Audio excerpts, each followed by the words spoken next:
Pois bem, pastor, para a gente começar a falar um pouco mais sobre esse tema, importante a fala do pastor Augusto, do reverendo Augusto Nicodemos, porque deixa bem claro, né? No texto de Lucas, capítulo 21, e lá no versículo 29, de fato mostra que lá é citado figueira e outras árvores. Eu tenho para mim que eu não vejo Israel como esse relógio, né? Como alguns usam essa expressão. Eu particularmente eu vejo que toda a humanidade ela serve como esse relógio, essa demonstração do fim dos tempos. Eu vejo que quando Jesus cita no seu grande sermão, que já foi citado aqui em Mateus capítulo 24, já foi citado também o texto de Lucas, Jesus vai mostrar aspectos que ele tem um aspecto muito mais global. Nós temos, por exemplo, o aspecto na igreja, quando fala acerca do esfriamento, quando fala acerca da apostasia, da perseguição, dos falsos profetas, das falsas profecias. Eu tenho para mim que isso ele não está se referindo a simplesmente aquilo que acontece dentro de Jerusalém, do contexto de Israel. Quando ele fala acerca da sociedade, das guerras, do desamor, do egoísmo, o avanço científico, da violência que nós encontraríamos na sociedade, eu tenho para mim que ele também está se referindo ao âmbito global.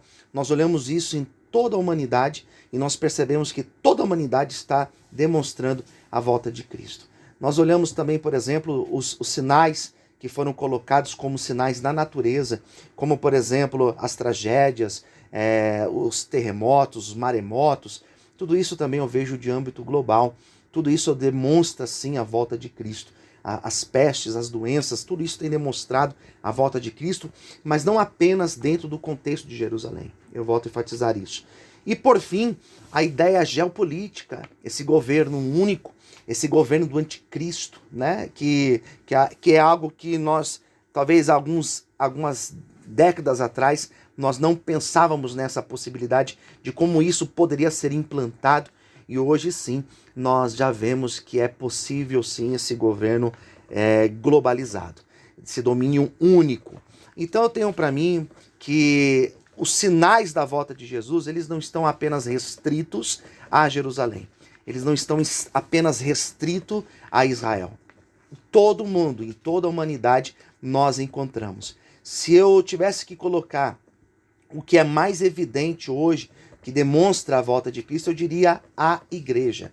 Não diria Jerusalém, eu diria a igreja. Porque nós olhamos na igreja e nós encontramos as diversas teologias, nós encontramos as diversas manifestações de apostasia, nós encontramos diversas heresias, diversos falsos cristos sendo ensinados. Então eu tenho para mim hoje que o que mais evidencia a volta de Jesus, sim, é a igreja. A igreja ela tem demonstrado de forma gritante que a volta de Jesus ela está muito mais próxima do que nós imaginamos. Então eu não olho de forma restrita para Jerusalém, não olho de forma restrita para a nação de Israel, mas eu vejo de forma muito mais mundial os sinais da volta de Cristo.